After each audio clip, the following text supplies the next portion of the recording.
할렐루야. 오늘도 하나님의 은혜와 평강이 성도님들과 함께 하시기를 바랍니다. 비록 코로나 바이러스로 인해서 염려되고 위축되기 쉬운 요즘이지만 하루하루 우리와 함께 하시는 하나님의 은혜로 승리하시기를 간절히 기도합니다. 오늘도 계속 이어서 로마서의 말씀을 가지고 함께 짧은 묵상을 나누며 은혜를 나누는 시간이 되기를 바랍니다.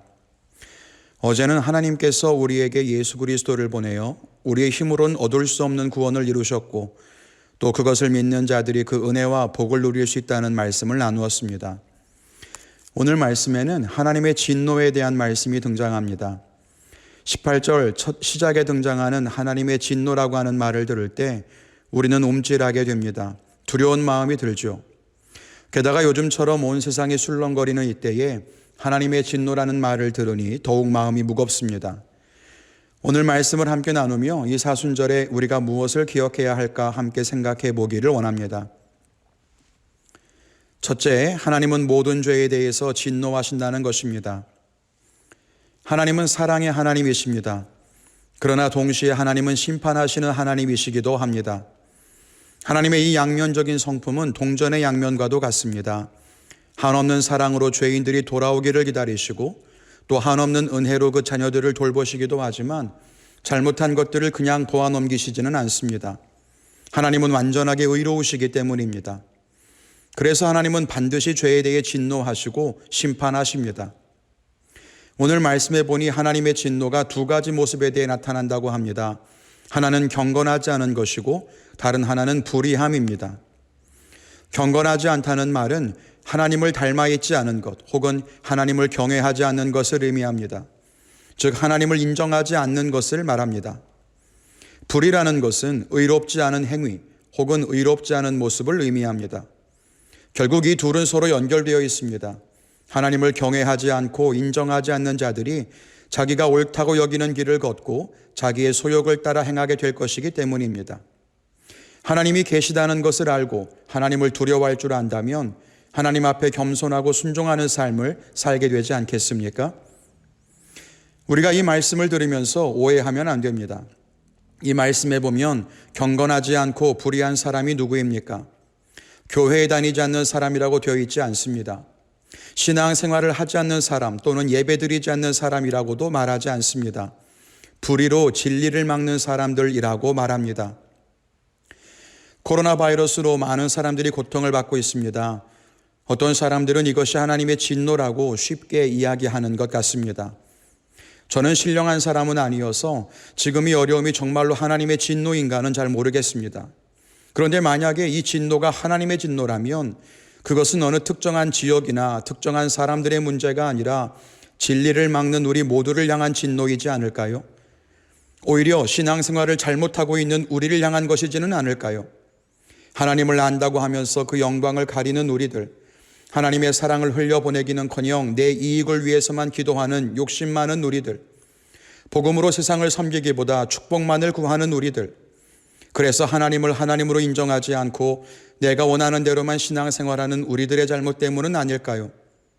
그래서 예수님은 주기도문에서 가르치시기를 너희가 죄를 회개하기 위해 기도할 때 뭐라고 기도하라고 하십니까? 우리의 죄를 사하여 달라라고 기도하라고 하셨습니다. 우리의 죄입니다. 이 질병이 하나님의 진노라고 생각하지는 않지만 우리가 이 어려움을 통해 우리 자신을 돌아볼 수 있기를 바랍니다.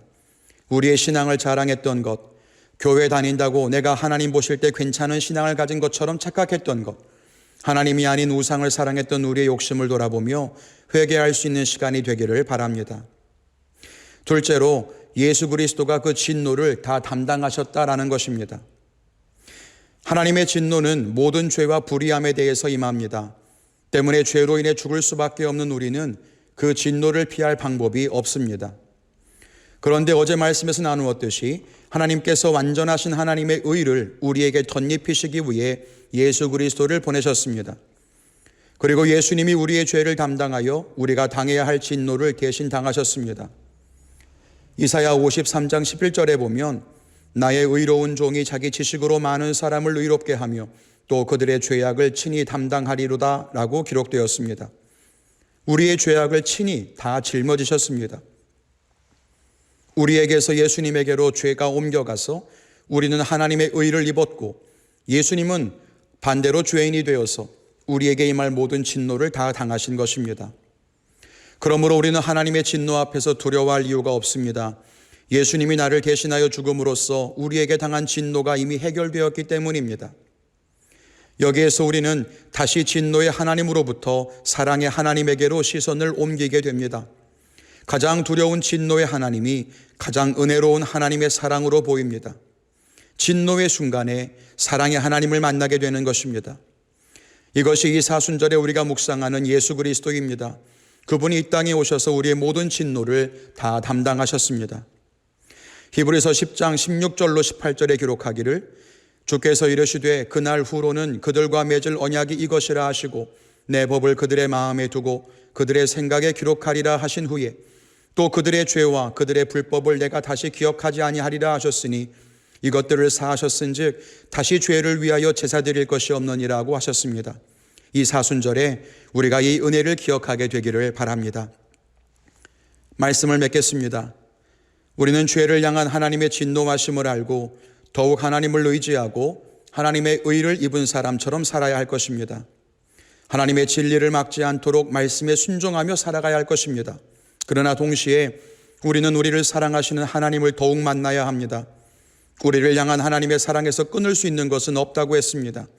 심지어 모든 사람에게 임할 하나님의 심판조차도 그 아들에게 죄를 담당하게 하셔서 우리를 구원하셨습니다. 이 사순절에 이 사랑을 만나게 되기를 바랍니다. 비록 두렵고 힘든 상황이지만 우리를 향한 하나님의 사랑은 결코 사라지지 않을 것입니다. 오늘 하루도 그 하나님을 의지하여 승리하는 믿음의 성도님 되시기를 주님의 이름으로 간절히 축원을 드립니다.